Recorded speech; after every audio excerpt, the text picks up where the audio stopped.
a surprise guest in the press conference. Jack, the reigning world champion, was giving us a bit of a lowdown. The first time we've seen him speak publicly since he did some serious damage to his left wrist training just before the Thai Grand Prix. He confirmed what we suspected in Thailand, that it's not going to be an easy road back, is it? It looks as though Jorge is going to face a pretty extended spell on the sidelines. Yeah, it sounds like best the first chance we'll have at seeing the number one on track is going to be Jerez. He confirmed Austin absolutely won't happen and hinted at the fact that Qatar is going to be extremely unlikely. But as you say, Neil, from chatting to people at Aprilia in particular, I caught up with Paolo Bonora on the Wednesday beforehand and asked him in Thailand, what's happened, and the vibe I got off him then was that this is going to be a long, long recovery for Jorge. And yeah, that seems to be the case. It's a great shame because not as I'm sure you guys have mentioned when reflecting on the Thai Grand Prix, seeing Agura as fast as he was, seeing Bezzecchi being able to get to grips with it as well as he has done, I think all of us, just as fans, are chomping at the bit to see what Jorge's able to do. And I mean, with the severity of the injury, I don't think we're going to be able to see him at 100% fully gelled with the bike, probably until after the summer break, which is a huge shame.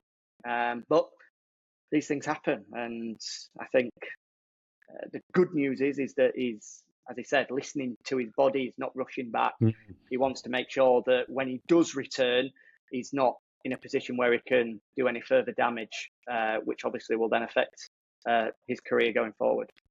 Yeah, I mean, that is a big change just in the time that I've been in the paddock. I mean, in 16, 17 years, that people would rush back, even though it was, really quite detrimental to their career. I mean, we all have that really heroic story of Jorge Lorenzo breaking his collarbone at Assen in 2013. Then he broke his collarbone again in Sachsenring, I think 2 weeks later.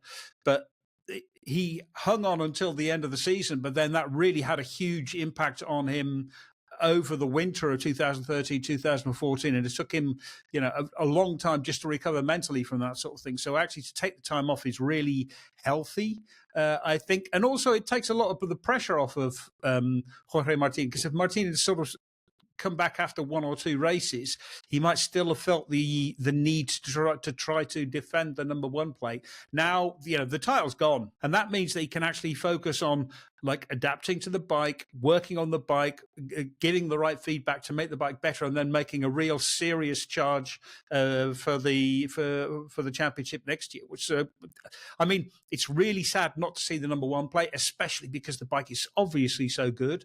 But it's not 100% bad news. There is sort of there's light at the end of the tunnel, but the tunnel is just quite long. Dave, from what you saw of Jorge in the press conference, is he in a good place? Is he? I would say no. See everyone moving past you.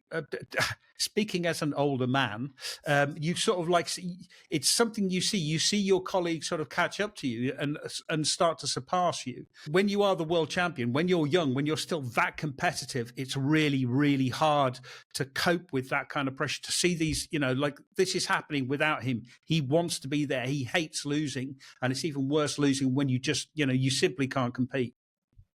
Jack, one of the big storylines coming into this weekend is the fact that we'll have a new tyre supplier in MotoGP from 2027 onwards. Has there been a general feeling, impression from some of the riders that you've heard speak today? It's a complete mixed bag, not only in the press conference, but from the riders that I've heard from today as well. I mean, just look at an example. We're chatting to a couple of the rookies. I can't remember which way around it was now, but one of them describes the Michelins as being like the Dunlops. And then the next one came along and said, oh, no, I think that the Michelins are like the Pirellis of last year. So I think everyone's going to have different feelings, different opinions. The general consensus is that 2027, with the introduction of the new bikes and the big rule change there, with the introduction of new tyres as well, is going to be a complete lottery. Yes, a couple of people thought that Ducati could still have a bit of an advantage given the number of bikes that they've got on the grid in World Superbike and the success that they've had there. But I think 27, without doubt, it's a clean slate for everyone. And it's going to be a fascinating year to see who's able to hit the ground running.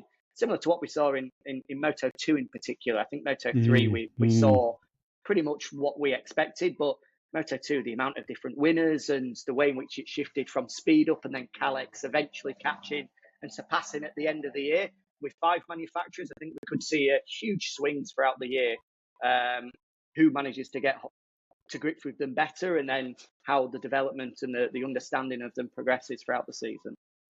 What Mark and Pekka were saying in the press conference really reminded me of when Bridgestone announced that they would be leaving, because right up until the moment that Bridgestone had said they were leaving, everyone had been saying these Bridgestones is terrible. I just can't get the tyre to work. This won't work. That won't work. And then as soon as they said we're leaving, it was like, oh, they've done such a fantastic job. It's been absolutely amazing. It's exactly the same with Michelin. You know, like all the time we've heard complaints, and then Mark is saying, you know, Michelin did a fantastic job. The performance is fantastic. Pecco as well, who seems to be, I don't know, in a little bit dubious about the entire tyre situation. He immediately said, you know, look, the performance is just outstanding. They've done a really, really good job. So it's tyres are the one thing that everyone can complain about, and it's, you know, I think we'll miss Michelin when they've gone, but I'm also really looking forward to seeing what Pirelli can do.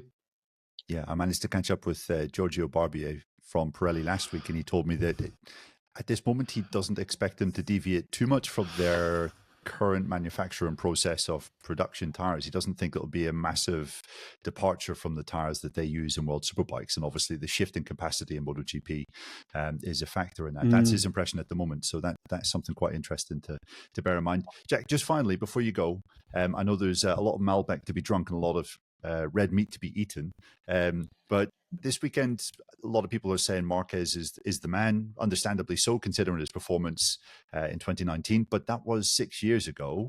That's a long time to not really be at a circuit. Is that something that you think can hold it back? And who else do you foresee being a potential front runner this weekend? I think Marc comes into the weekend as the huge favourite, and everybody is almost expecting him to go out and win the sprint and win the Grand Prix. Everyone is, the way in which people are talking, it's just going to be a battle for second. I don't think it's going to be as easy as that, given the fact that he's not done a lap around this place, as you say, in 6 years. The track conditions are going to make it a bit of a lottery as well. One name I think that it could suit is Jack Miller, where he was fantastic in Thailand, the leading light for Yamaha. I'm really pleased for Jack that he was able to start the year with such positivity after not having much fun at all last year. He's got good success around here in the past, and you just think he might be able to manage these low grip, slippy situations, and it could really play into his hands a little bit. The Yamaha team seem quite optimistic. Honda seems quite optimistic as well. They feel that this could be a weekend where they can really show what they're about. You look at India in 23 when we had low grip, not many stop-start corners, and both Mark and Johan had their best weekends of the year there. And so I think it's going to be a really interesting one. I think we can safely say that all 5 factories on the eve of it will think that they've got a real chance this weekend. Let's see who's still that optimistic this time tomorrow. Yes, exactly. Dave, I mean, I think Franco Morbidelli could potentially be a rider to watch. He had his best ride of 2023 when we were last here, and he was on board the Yamaha. He comfortably outperformed Quartararo that weekend, and he had a really solid start to the year. He's on a really sorted package, maybe a dark horse for a podium finish. I mean, do you see or foresee anyone else potentially up there? No, I mean, it's going to be interesting to see what Marco Bezzecchi can do, because obviously Bezzecchi won last time around, even though it was in the rain, but he was pretty strong anyway. So I think on a bike that suits him, that's going to be interesting. It's also interesting to hear about Yamaha and Honda, because I was thinking about this yesterday while I was writing my preview. And, the thing is, when you've got no grip, because both Yamaha and Honda are complaining about a lack of rear grip. So basically, if the track has no grip, then they don't lose anything. It doesn't make any difference to them. It's much worse at tracks with high grip, because with that extra grip from the track, Ducati can use it. Maybe Aprilia can use it. Sometimes KTM can use it. But if Honda and Yamaha are struggling with the grip, they're not going to do it. But if there's no grip anyway, it's not going to make much of a difference. They don't lose out as much.